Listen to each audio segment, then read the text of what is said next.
ఈరోజు యాదాద్రి భువనగిరి జిల్లా యాదగిరిగుట్ట క్షేత్రంలో తెలంగాణ రాష్ట్ర ఐక్యోపాధ్యాయ ఫెడరేషన్ రాష్ట్ర కమిటీ సమావేశం జరిగింది. ఈ సమావేశంలో ప్రధానంగా చర్చించింది ప్రభుత్వ పాఠశాలల్లో నాణ్యమైన విద్యను ఎట్లా అందించాలి, దానికి ఎవరెవరు బాధ్యత వహించాలనే అంశాలపై చర్చ జరిగింది. ప్రధానమైన బాధ్యత కేంద్ర ప్రభుత్వాన్ని సరైన విద్యా విధానాన్ని రూపొందించి ఇప్పుడు వాళ్ళు రూపొందించిన నూతన విద్యా విధానం 2020 దేశ అవసరాలకు కానీ భారత రాజ్యాంగ లక్ష్యాలకు అనుగుణంగా లేదు కాబట్టి దాన్ని రద్దు చేసి సరైన విద్యా విధాన పత్రం రూపొందించాలని, రెండవది కొఠారి కమిషన్ సూచించినట్టు కేంద్ర ప్రభుత్వం తన బడ్జెట్లో 10%, రాష్ట్రం తన బడ్జెట్లో 20% నిధులు కేటాయించినప్పుడు మాత్రమే ప్రభుత్వ పాఠశాలలో నాణ్యమైన విద్య అందించే అవకాశం ఉంటుంది.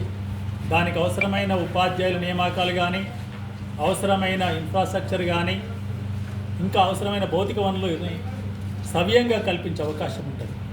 అందుకు చర్య తీసుకోవాలని, ముఖ్యంగా తెలంగాణ రాష్ట్రంలో పాఠశాల విద్యలో బల్ల సంఖ్య గ్రామీణ ప్రాంతంలో పెరిగిపోయింది, విద్యార్థుల సంఖ్య తగ్గుతుంది.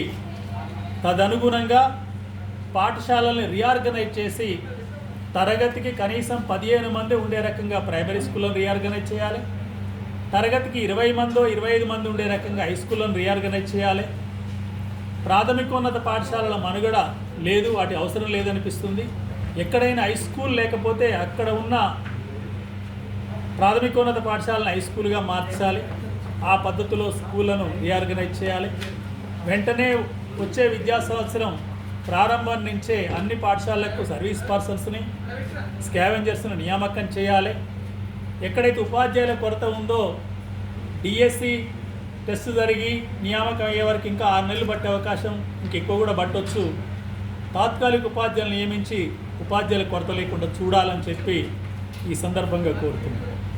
వీటి అన్నిటికంటే ముఖ్యమైనది విద్యారంగంలో పర్యవేక్షణ వ్యవస్థ పూర్తిగా మండల విద్యాధికారులు, ఉప విద్యాధికారులు, డీఓలు లేకుండా పోయారు. కొత్త జిల్లాలకు కొత్త డీఓలు రావాలి, కొత్త మండలాలకు కొత్త ఎంఈఓలు రావాలి. పాఠశాల సంఖ్యకు అనుగుణంగా ఉప విద్యాధికార పోస్టులు భర్తీ చేయాలి, కొన్నింటి కొత్తగా క్రియేట్ చేయాలి. ఆ పద్ధతిలో పర్యవేక్షణ వ్యవస్థను సరైన పద్ధతిలో పెట్టినప్పుడే నాణ్యమైన విద్య అందుతుంది, తల్లిదండ్రులపై చదువుల భారం తగ్గుతుంది. అందుకొరకు తెలంగాణ రాష్ట్ర ప్రభుత్వం వెంటనే చర్యలు తీసుకోవాలని చెప్పి మీ ద్వారా విజ్ఞప్తి చేస్తున్నాను.